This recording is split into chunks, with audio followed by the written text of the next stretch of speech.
किया, चाहे वो आपने बेरोजगारों को भत्ता देने का काम किया, इसके साथ साथ नौकरियां निकालने का काम किया।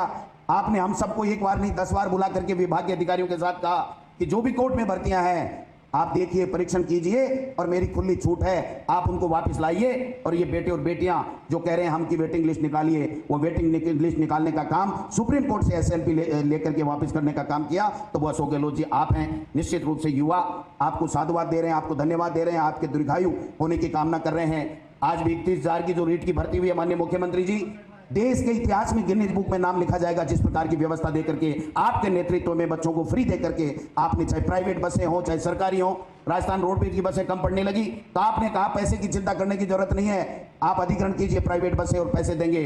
और लोगों से आपने जो अपील की, भामाशाहों से, एनजीओ से, राजनीतिक पार्टी के लोगों से आपने कहा लोगों की सेवा कीजिए, ठहरने की व्यवस्था कीजिए, खाने की व्यवस्था कीजिए। जो भी बाहर से दूसरे स्टेट से आए थे माननीय मुख्यमंत्री जी, वो बेटे और बेटी परीक्षा देने के बाद में ये कहते हुए सुने गए, सोशल मीडिया पे चला, हमारे मीडिया के भाइयों ने चलाया कि हमने हमारे जीवन में आज तक ऐसी अभूतपूर्व व्यवस्था नहीं देखी और ये तो रीट की परीक्षा नहीं, रीटोत्सव था। लेकिन मुझे बड़ी तकलीफ हो रही है कि ऐसे हमारे कुछ विपक्ष के साथी इस तरीके की बयानबाजी कर रहे हैं, इस तरीके की बात कर रहे हैं कि साहब कर्मचारी पकड़े गए, पुलिस के लोग पकड़े गए। और पकड़ने को तो आपके पास भी संसाधन थे, आपके पास भी सरकार थी, आप चैन की नींद सोते रहे, नकलची गिरोह पनपते रहे। ये मुख्यमंत्री अशोक गहलोत है जिसने कहा एक भी नकलची नहीं होना चाहिए, एक भी बच्चे के साथ जो मेहनत कर रहा है उसके साथ में खिलवाड़ नहीं होना चाहिए। ये निर्देश दिए और कहा कि अगर हमारा सरकारी कार्मिक अगर पकड़ा जाएगा और दोषी पाया जाएगा तो उसको बर्खास्त किया जाएगा। किसी में हिम्मत थी दूसरे में कहने को? तो बहुत बहुत कहते हैं इनकी भी सरकार रही है, 2 बार हाल ही में मुख्यमंत्री वसुंधरा राजे जी रही, यही मंत्री थे, गुलाब चंद जी कटारिया वगैरह। कहां थे ये? पकड़ा गया एक भी के चप्पल के अंदर ब्लूटूथ मिल गया। अरे पहले भी था चप्पल के अंदर, लेकिन आपने पकड़ा नहीं, आप सोते रहे और हम जागते रहे। और हमारे मुख्यमंत्री जी ने पकड़ करके दिखा दिया कि बच्चों के साथ जो मेहनत करता है उसके साथ में हम अन्याय नहीं होने देना चाहिए। मैं निवेदन करना चाहता हूं इस मंच के माध्यम से, मीडिया के साथियों के माध्यम से, विपक्ष के नेताओं से हाथ जोड़ करके निवेदन है कि जिस शहीद ने हमारी देश की एकता और अखंडता के लिए अपने आप को शहीद कर दिया, उस शहीद की मूर्ति के पास बैठ करके और इस तरीके का राजनीतिक षड्यंत्र मत कीजिए। यह शहीद का अपमान है। उन 31,000 बच्चों के घरों में चिराग जलेगा, रोशनी होगी, खुशियां आएगी। ये मुख्यमंत्री अशोक गहलोत जी का दृढ़ संकल्प है।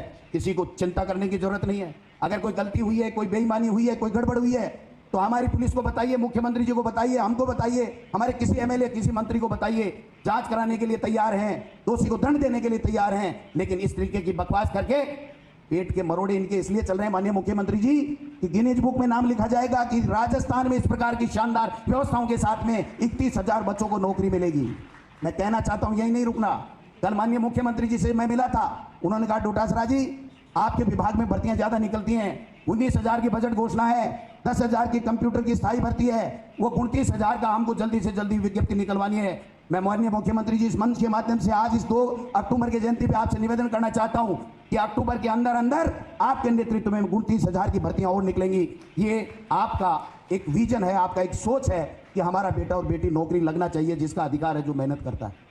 लेकिन इसका जवाब देना पड़ेगा हमको, इस तरह से छोड़ने की जरूरत नहीं है। नोटंकी करते घूमते फिरते हैं, कभी कोई आ रहा है, कभी कोई आ रहा है। एक बयान मैंने आज पढ़ा, मैं कहना चाहूंगा इस माध्यम से कि बेहतर एमएलए यहाँ आ जाओ बीजेपी के, बेहतर एक करके कहीं दिखा तो दो, यहाँ आने की तो बहुत दूर की बात है। बेहतर एक है ही नहीं, 8-10 तो मुख्यमंत्री बने घूम रहे हैं। ट्विटर से मुख्यमंत्री बना जाता है क्या? मुख्यमंत्री अशोक गहलोत है जो जिस प्रकार से गरीब को गणेश मान करके सेवा कर रहा है। मुख्यमंत्री की टीम में रघु शर्मा जी, हरीश चौधरी जी, बीडी कल्ला जी, शांति धारीवाल जी, तमाम ये मंत्री बैठे हैं। हम सब लोग दिन रात काम कर रहे हैं और मैं आपको विश्वास दिलाना चाहता हूं, हमारा पार्टी का कार्यकर्ता, हमारे तमाम एमएलए एमपी, आपके निर्देश है कि गांव गांव ढाणी ढाणी में जाए और गरीब की सेवा करे। उसका जो भी काम अटकरा मेरे तक बताए, अगर नियमों में संशोधन करना पड़ा, स्थिलन करनी पड़ी तो हम लोग करेंगे। चिंता करने की जरूरत नहीं है। इतनी बड़ी बात है माननीय मुख्यमंत्री जी, ये संदेश जा रहा है। बीजेपी वाले तो केवल संदेश की राजनीति करते हैं, आप तो माननीय मुख्यमंत्री जी काम भी करते हो और संदेश भी देते हो। लेकिन थोड़ा सा आपके बजाय हमको भी, थोड़ा सा इनको भी संदेश देना पड़ेगा कि नोटंकी बंद करो, जनता के बीच में जाओ। 2.5 साल में एक काम नहीं बता सके, एक कमी सरकार की नहीं बता सके। आज किस मुंह से यहाँ 20 बच्चों को लेकर के बच्चों को भड़कलाने का काम कर रहे हो? ये देखना पड़ेगा आपको और हमको समझना पड़ेगा। आज बजट किस तरीके का दिया था माननीय मुख्यमंत्री जी आपने? इतना शानदार बजट कि बोलती नहीं बनी, पिछली गली से निकल करके चले गए। यही गुलाब चंद जी कटारिया, यही राठौड़ साहब, यही सतीश पूनिया जी, और आज मैं धन्यवाद देना चाहता हूं, एक एक काम जो बजट में आपने दिया था उसका इंप्लीमेंटेशन हो चुका है। मैं अधिकारियों को भी इस मंच के माध्यम से धन्यवाद देना चाहता हूं। हम सबको एक टीम भावना के साथ में काम करना पड़ेगा, इनके झूठी बातों का जवाब देना पड़ेगा और गरीब की सेवा करनी पड़ेगी। आपने मुझे मौका दिया, आपका बहुत बहुत धन्यवाद। जय हिंद।